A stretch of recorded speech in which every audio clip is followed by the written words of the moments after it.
All right, welcome back to another episode of Mike Reads. Today we'll be continuing in our series on Adam Smith's The Wealth of Nations with the final part of Chapter 11 entitled Of the Rent of Land. We are on the subsection Conclusion of the Chapter within Part 3, which is entitled Of the Variations in the Proportion Between the Respective Values of That Sort of Produce Which Always Affords Rent, and of That Which Sometimes Does and Sometimes Does Not Afford Rent. We are actually finished with the arduous slog of the history of the price of silver in England up to 1776. And we are on now the final part of the chapter, so if you have been redirected, this would be where you're going to be redirected to get through that slog. So we're going to start with the conclusion of the chapter. Just a quick caveat before we start.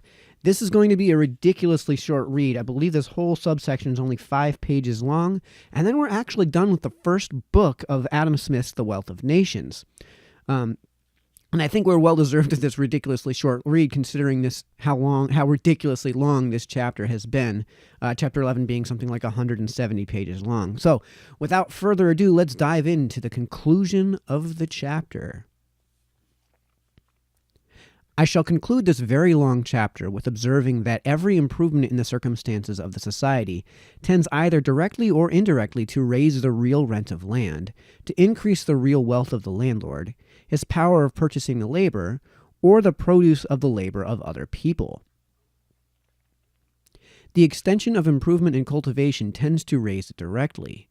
The landlord's share of the produce necessarily increases with the increase of the produce.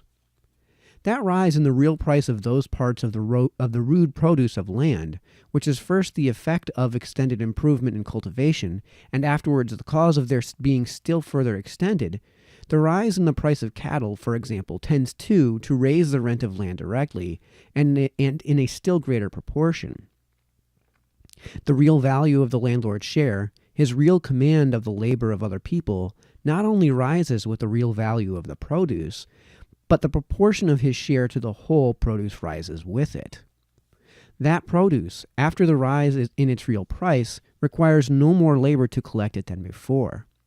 A smaller proportion of it will, therefore, be sufficient to replace, with the ordinary profit, the stock which employs that labor. A greater proportion of it must, consequently, belong to the landlord. All those improvements in the productive powers of labor, which tend directly to reduce the real price of manufactures, tends indirectly to raise the real rent of land.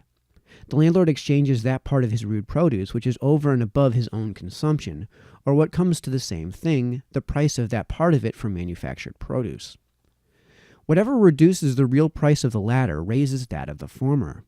An equal quantity of the former becomes thereby equivalent to a greater quantity of the latter, and the landlord is enabled to purchase a greater quantity of the conveniencies, ornaments, or luxuries which he has occasion for.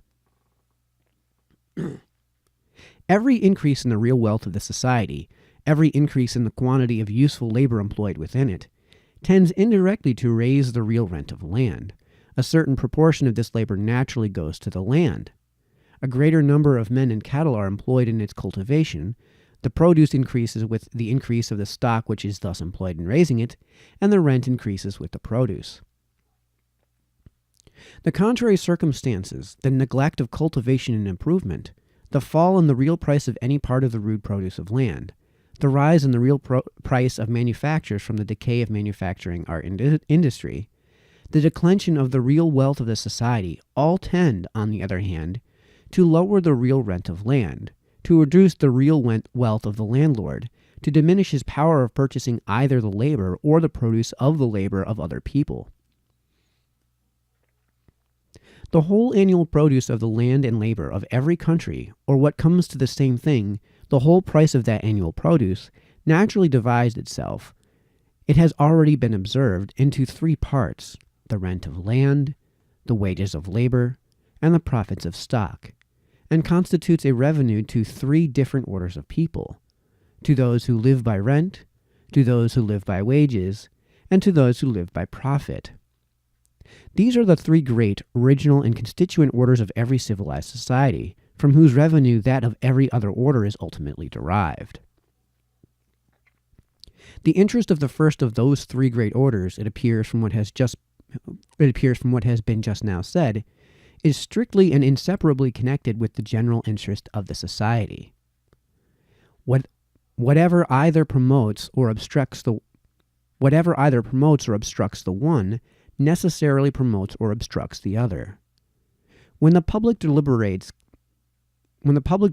concerning any regulation of commerce or police, the proprietors of land never can mislead it with a view to promote the interest of their own particular order, at least if they had any tolerable knowledge of that interest. They are, indeed, too often defective in this tolerable knowledge. They are the only one of the three orders whose revenue costs them neither labor nor care, but comes to them, as it were, of its own accord, and independent of any plan or project of their own. That indolence, which is the natural effect of the ease and security of their situation, renders them too often not only ignorant, but incapable of that application of mind which is necessary in order to foresee and understand the consequences of any public regulation. The interest of the second order, that of those who live by wages, is as strictly connected with the interest of society as that of the first. The wages of the laborer, it has already been shown, are never so high as when the demand for labor is continually rising, or when the quantity employed is every year increasing considerably. When this real wealth of the society becomes stationary, his wages are soon reduced to what is barely enough to enable him to bring up a family, or to continue the race of laborers. When the society declines, they fall even below this. The order of proprietors may, perhaps, gain more by the prosperity of the society than that of laborers, but there is no order that suffers so cruelly from its decline.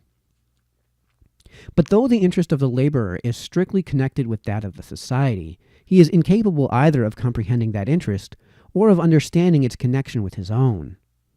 His condition leaves him no time to receive the necessary information, and his education and habits are commonly such as to render him unfit to judge even though he was fully informed.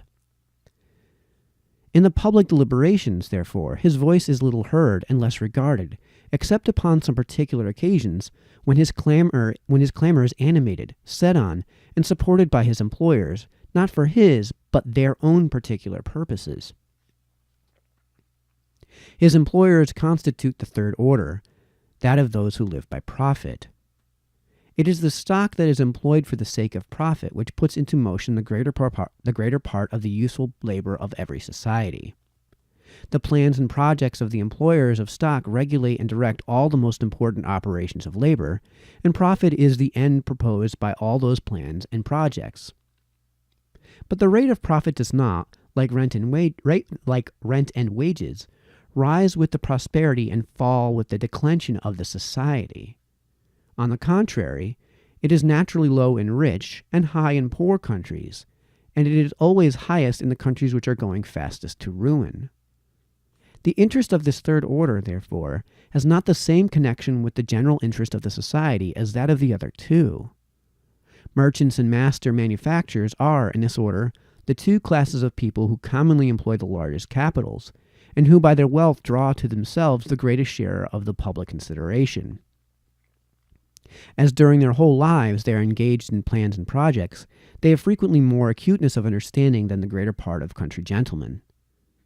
As their thoughts, however, are commonly exercised rather about the interest of their own particular branch of business than about that of the society, their judgment, even when given with the greatest candor, and which it has not been upon every occasion, is much more to be depended upon with regard to the former of those two objects than with regard to the latter. Their superiority over the country gentlemen is not so much in their knowledge of the public interest as in their having a better knowledge of their own interest than he has of his. But it is by this superior knowledge of their own interest that they have frequently imposed upon his generosity and persuaded him to give up both his own interest and that of the public from a very simple but honest conviction that their interest, and not his, was the interest of the public. The interest of the dealers, however, in any particular branch of trade or manufactures, is always in some respects different from, and even opposite to, that of the public. To widen the market and to narrow the competition is always the interest of the dealers. To widen the market may frequently be agreeable enough to the interest of the public, but to narrow the competition must always be against it, and can serve only to enable the dealers, by raising their profits above what they naturally would be, to levy, for their own benefit, an absurd tax upon the rest of their fellow citizens. The proposal of any new law or regulation of commerce which comes from this order ought always to be listened to with great precaution, and ought never to be adopted till after having been long and carefully examined, not only with the most scrupulous, but with the most suspicious attention. It comes from an order of men, whose interest is never exactly the same with that of the public, who have generally an interest to deceive and even to oppress the public, and who accordingly have, upon many occasions, both deceived and oppressed it. All right, so that actually concludes the first book and concludes, of course, chapter 11. Smith does include another 10 to 15 or so pages on the annual price of things like wheat and gold and silver and such. It basically charts to support the claims that he made in the ever-changing price of silver. So yeah, that concludes book 1. The next read will begin book 2, which is Of the Nature, Accumulation, and Employment of Stock. It will begin with the introduction. We should be able to couple that with chapter 1 of the second book, which is Of the Division of Stock. So until the next time, this has been Mike, signing off.